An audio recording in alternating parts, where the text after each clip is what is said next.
Engagement with social media and our cell phones releases a chemical called dopamine.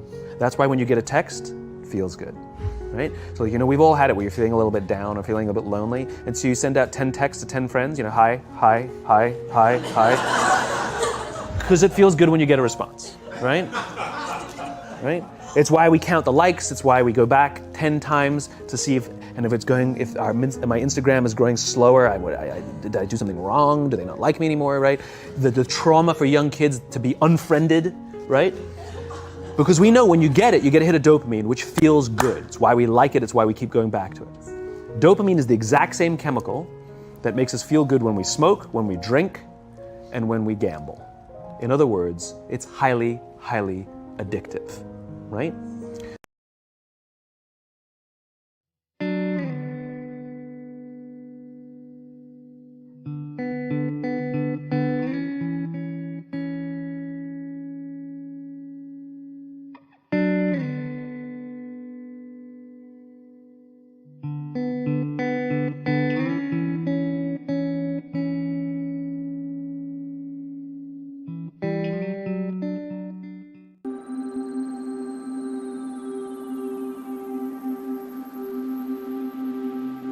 Some days meditation will feel easy.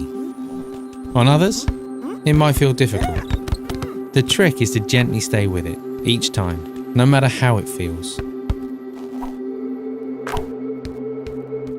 Look for a place in your routine where this exercise can slot in easily. Research shows it's easier to create a new habit when we do it at about the same time each day. We recommend doing it first thing in the morning, but you might need to be flexible with that. Find somewhere you won't be disturbed. Don't worry too much about background noise. I'll explain how to deal with that. But it might be easier at first if you have some peace and quiet. Make sure you're sitting comfortably before you start. Unless you're used to sitting cross-legged on the floor, I'd recommend using a chair. Sit with your legs and arms uncrossed, feet flat on the floor, and hands resting in your lap or on your legs. Try to keep your back straight, but not too tense. If you need it, a small cushion or a rolled up towel under your backside will help keep your back straight, and that's it. So sitting comfortably, just taking a big deep breath, in through the nose, out through the mouth. As you breathe in, noticing how the body expands. As you breathe out, just watching the body soften as you gently close the eyes. And rather than the mind leading the breath, allow the breath to lead the mind. Notice the sensation of the breath. Notice it where you feel it in the body. If you need to, you can just gently place your hand on the stomach.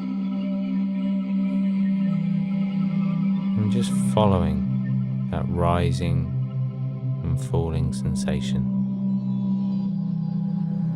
Nothing else to do. Allowing thoughts to come and go. And when you're ready, just gently opening the eyes again. Think of the mind as a still pool of water. Each thought is like a raindrop. It creates a ripple on the surface. If it starts raining very hard or it's perhaps a little windy, then the pool might become so cloudy that we can't see what's on the bottom. But the potential to return to our still pool of water is still there. In fact, by training the mind, the ripples naturally begin to slow. And as the surface of the pool becomes still, it gets easier to see what's beneath the surface. Sometimes we might like what we see, at other times, well, maybe not so much. Now, occasionally finding things we don't like may sound off-putting, but it's really important because it's part of letting go of those things. Accepting what's in our mind also helps us to be less critical of ourselves. It can even help us to be less critical of others. So we start to feel more content in life, to experience more harmonious relationships, and to be more at ease with the world around us. So sitting comfortably, just beginning with a nice big deep breath, breathing in through the nose and out through the mouth. So eyes open, a soft focus. As you breathe out, you can allow the breath to return to its natural rhythm. But just keep the eyes open for a moment. Just focusing in on one particular object within your field of vision. Not staring at it too intently, still aware of the space around you. But just gently focusing on that one object. And then just slowly zooming back out again as you blink a few times with the eyes. Training the mind is often quite different to how people imagine it to be. Maybe they have an idea it's about stopping thoughts or eliminating feelings, but the reality is a bit different. An easy way to think of it is to imagine yourself sitting on the side of a busy road, the passing cars representing the thoughts and the feelings. All you have to do is to sit there and watch the cars. Sounds easy, right? But what usually happens is that we feel a bit unsettled by the movement of the traffic. So we run out into the road and try and stop the cars, or maybe even chase after a few, forgetting that the idea was to just sit here. And of course, all of this running around only adds to the feeling of restlessness in the mind. So training the mind is about changing our relationship with the passing thoughts and feelings, learning how to view them with a little more perspective. And when we do this, we naturally find a place of calm. Will we sometimes forget the idea of the exercise and become distracted?